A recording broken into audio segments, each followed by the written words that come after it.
AP శాసన మండలిలో డీఏసీపై TDP YCP నేతల మధ్య మాటల యుద్ధం నడిచింది. డీఏసీపై చర్చకు వైసీపీ నేతలు పట్టుపట్టారు. వైసీపీ ఎమ్మెల్సీల తీరుపై మంత్రులు అచ్చెన్నాయుడు ఆగ్రహం వ్యక్తం చేశారు. ఈరు ఏపీ శాసన మండలి సమావేశాలు ప్రారంభమయ్యాయి. ప్రశ్నోత్తరాలతో మండలి చైర్మన్ కొయ్య మహేష్ రాజు సభా కార్యకలాపాలను మొదలుపెట్టారు.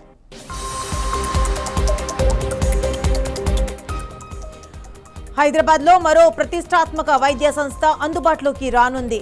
సనత్ నగర్లో నిర్మించిన టిమ్స్ సూపర్ స్పెషాలిటీ ఆసుపత్రి సీఎం రేవంత్ రెడ్డి ఇవాళ ప్రారంభించబోతున్నారు. సుమారు 1,126 కోట్ల రూపాయల వ్యయంతో నిర్మించిన ఈ మెగా ఆసుపత్రిలో ఏకంగా 1,082 పడకల అందుబాటులో ఉండబోతున్నాయి.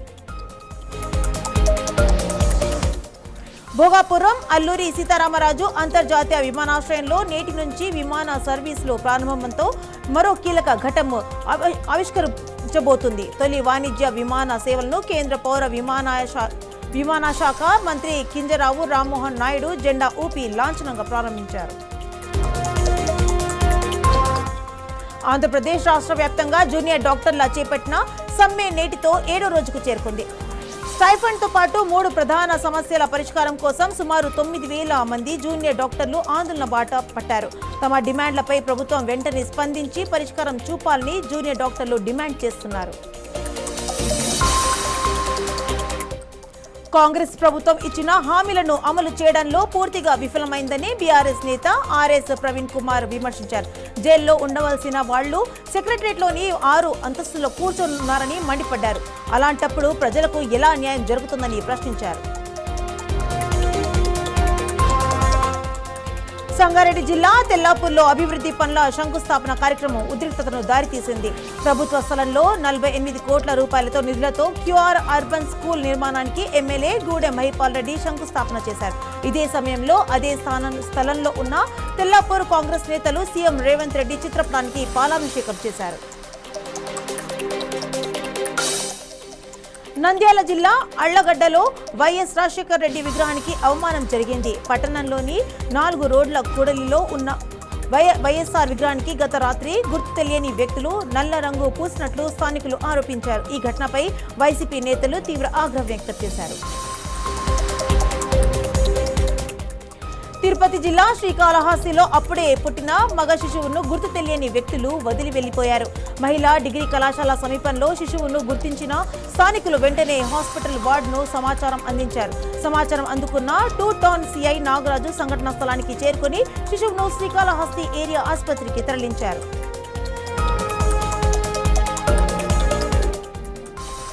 కృష్ణా జిల్లా పెనమాలూరులో నూతనంగా ఏర్పాటు చేసిన విజయ డైరీ పార్లర్ ప్రారంభమైంది. పెనమాలూరు రైతు బజార్లో ఏర్పాటు చేసిన ఈ పార్లర్ను ఎమ్మెల్యే బోడే ప్రసాద్ ప్రారంభించారు. ఈ సందర్భంగా పార్లర్ను సందర్శించిన ఎమ్మెల్యే ప్రజలకు న్యాయమైన పాల ఉత్పత్తులు అందుబాటులోకి రావడం అభినందనీయమని తెలిపారు. నాగుల చవితి పర్వదినం సందర్భంగా పాతబస్తీలోని ఆలయాలు భక్తులతో కిటకిటలాడుతున్నాయి. తెల్లవారుజాము నుంచి మహిళలు భక్తులు ఆలయ వద్ద క్యూ లైన్లో నిలబడి నాగేంద్రుడికి భక్తి శ్రద్ధలతో పూజలు నిర్వహిస్తున్నారు. పుట్టలో పాలు గుడ్లు నైవేద్యంగా సమర్పిస్తూ నాగదేవతను దర్శించుకుంటున్నారు. శంషాబాద్ జోన్ పరిధిలోని పురాతన శ్రీ వెండికొండ సిద్ధేశ్వర ఆలయంతో పాటు అమ్మావల్లి ధర్మగిరి ఆలయాలు భక్తులతో కిటకిటలాడాయి. శ్రావణ మాసం తొలి సోమవారం నాగుల పంచమి ఒకే రోజు రావడంతో శంషాబాద్లోని శివాలయాలకు భక్తులు పోటెత్తారు. సిద్ధేశ్వరాలయానికి భారీ సంఖ్యలో భక్తులు చేరుకుని ప్రత్యేక అభిషేకాలు పూజలు నిర్వహించారు. ఏలూరు జిల్లా నూజివీడులో అభివృద్ధి పనులకు మంత్రి కొలుసు పార్థసారథి శ్రీకారం చుట్టారు. మొగల చెరువు వద్ద దాదాపు 22 కోట్ల రూపాయల వ్యయంతో 63 చెరువుల అభివృద్ధి పనులకు శంకుస్థాపన చేశారు. చెరువుల పునరుద్ధరణను పూర్తివేత గట్ల మరమ్మతులు ఆధునీకరణతో పాటు కల్వజర్ల అభివృద్ధి చేపట్టినట్లు మంత్రి తెలిపారు. వికారాబాద్ జిల్లాలో నాగుల చవితి పండుగను మహిళలు భక్తి శ్రద్ధలతో జరుపుకున్నారు. సమీపంలో ఉన్న నాగుపాము పుట్టలో వద్దకు చేరుకొని నాగదేవతకు ప్రత్యేక పూజలు నిర్వహించారు. పసుపు, కుంకుమ, గంధం, పూలతో నాగదేవతను అలంకరించి పుట్టలో పాలు పోశారు. అనంతరం చెలిమిడి తదితర నైవేద్యాలను సమర్పించి మొక్కులు చెల్లించుకున్నారు. కడప జిల్లా కమలాపురం మండలం అప్పారావుపల్లెలో భూ తగాదా ఘర్షణకు దారితీసింది. పొలం విషయమే ఇరు వర్గాల మధ్య జరిగిన గొడవల్లో పలువురికి తీవ్ర గాయాలయ్యాయి. ఇరు వర్గాలకు చెందిన వ్యక్తులకు తలకు బలమైన గాయాలు కావడంతో ఒక వర్గం బాధితులకు కడప రిమ్స్ కు, మరో వర్గం వారిని కమలాపురం ప్రభుత్వ ఆసుపత్రికి తరలించారు.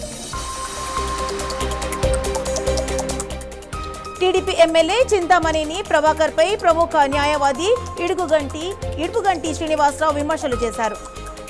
బెందులూరు నియోజకవర్గంలో కమ్మ సామాజిక వర్గానికి రక్షణ లేకుండా పోయిందని, చింతమనేని ప్రభాకర్ టీడీపీని బుల్డోజర్ పార్టీగా మారుస్తున్నారని ఆరోపించారు. తనపై 5 కేసులు పెట్టారని, గ్రామాల్లో చింతమనేని వర్గీయులు దౌర్జన్యాలకు పాల్పడుతున్నారని ఆరోపించారు. అద్దంకి సమీపంలో పోలీసుల కారు ప్రమాదానికి గురైంది. బల్లికురవ ఎస్ఐ నాగరాజు, సంత మాగులూరు ఎస్ఐ నాగమల్లేశ్వర్ ప్రయాణిస్తున్న కారు ఓ ఆటోను ఢీకొట్టడంతో ఈ ప్రమాదం జరిగింది. ప్రమాదం అనంతరం కారు ఢీకిలో గంజాయి, మద్యం బాటిల్ ఉన్నట్టు స్థానికులు గుర్తించినట్లు సమాచారం. హైదరాబాద్లో మిఫెంటర్మన్ సల్ఫేట్ ఇంజెక్షన్ల అక్రమ విక్రయ ముఠా గుట్టును టాస్క్ ఫోర్స్ పోలీసులు రట్టు చేశారు.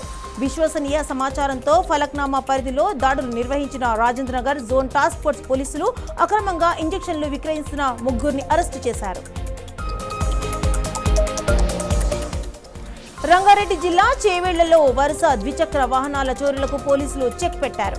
మొయినాబాద్ పోలీస్ స్టేషన్ పరిధిలో ప్రత్యేక దర్యాప్తు చేపట్టిన పోలీసులు బైక్ దొంగల ముఠాను పట్టుకున్నారు. ప్రధాన సూత్రధారి మహమ్మద్ షాబాజ్ తో పాటు 2 మైనర్లు అదుపులోకి తీసుకున్నారు. హైదరాబాద్ మైలర్దేవపల్లిలో నకిలీ పంచలోహ లక్ష్మీదేవి విగ్రహం, అరుదైన రాయి పేరుతో మోసానికి పాల్పడుతున్న 6 ముఠాను టాస్క్ ఫోర్స్ పోలీసులు పట్టుకున్నారు. దివ్య శక్తుల ఉన్నాయని, అదృష్టాన్ని తెచ్చి పెడుతుందని నమ్మబలికి నకిలీ విగ్రహాన్ని భారీ ధరకు విక్రయించేందుకు ప్రయత్నిస్తున్నట్లు పోలీసులు గుర్తించారు.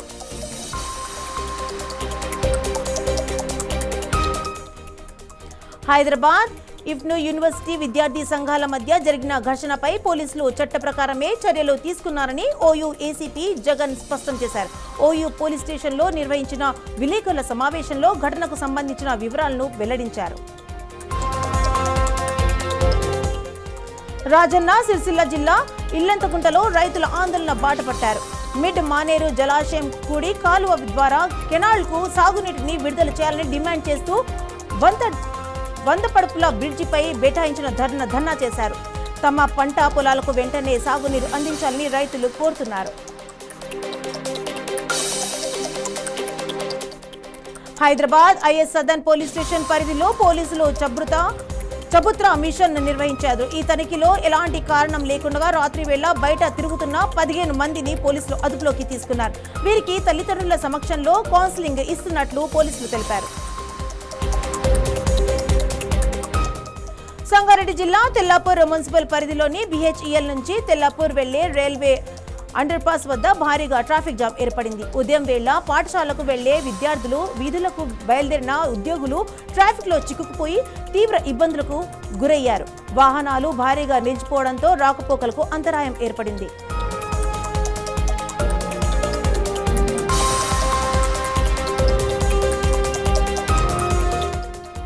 పెద్దపల్లి జిల్లా రామగిరి మండలం పేటలో కుక్కల బెడతతో ప్రజలు హడలిపోతున్నారు. అర్ధరాత్రి అయితే చాలు గుంపులుగా రోడ్లపై సంచరిస్తున్న శునకాలు వాహనదారులు, పాదచారులను భయభ్రాంతులకు గురి చేస్తున్నాయి. గ్రామంలో సుమారు 50 వరకు కుక్కలు ఉన్నాయని స్థానికులు చెబుతున్నారు.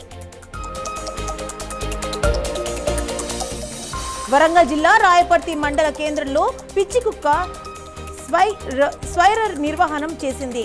బృహత్ పల్లె ప్రకృతి వనం రహదారిపై నడుచుకుంటూ వెళ్తున్న 5గురిపై ఒక్కసారిగా విరుచుకుపడ్డది.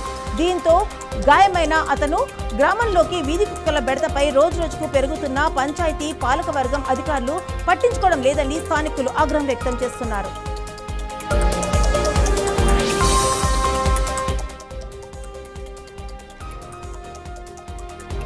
వరంగల్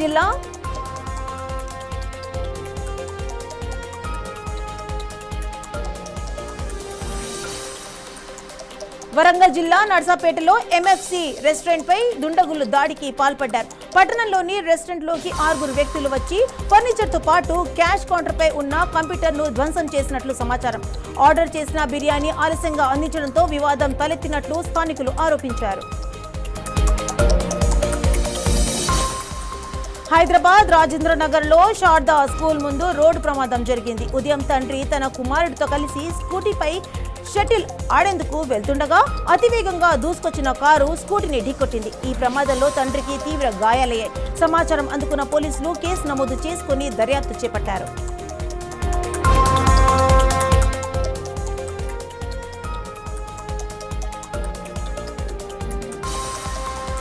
హైదరాబాద్ రామంతపూర్లో విషాద ఘటన చోటు చేసుకుంది. ఉస్మానియా యూనివర్సిటీలో ఎంబీబీఎస్ మొదటి సంవత్సరం చదువుతున్న 18 ఏళ్ల విద్యార్థి కొల్కూరి భరద్వాజ్ మృతి చెందాడు. తెల్లవారుజామున 3 గంటలకు ఇంట్లో నుంచి ఎవరికీ చెప్పకుండా బయటకు వెళ్లిన భరద్వాజ్ రామంతపూర్లో నిర్మాణం ఉన్న ఎన్ఎస్ఎల్ భవనం నుంచి దూకినట్లు సమాచారం. ఈ ఘటనలో విద్యార్థి అక్కడికక్కడే మృతి చెందాడు. హైదరాబాద్ పాత బస్తీలో దారుణ హత్య జరిగింది. బాలాపూర్ పోలీస్ స్టేషన్ పరిధిలో 21 ఏళ్ల యువతి రేహాన్ హత్యకు గురైనట్లు సమాచారం.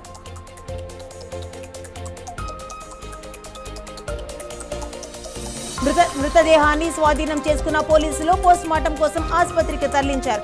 హత్యకు అసలు కారణం ఏంటి, ఘటన వెనుక మరెవరైనా ఉన్నారా అనే కోణాల్లో బాలాపూర్ పోలీసులు దర్యాప్తు కొనసాగిస్తున్నారు.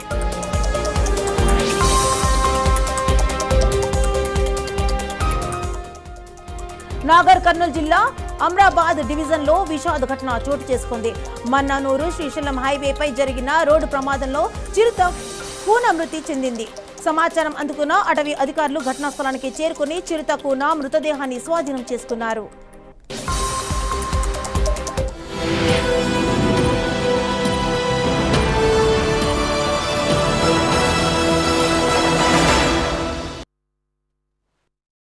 ఒకప్పుడు రేడియోలు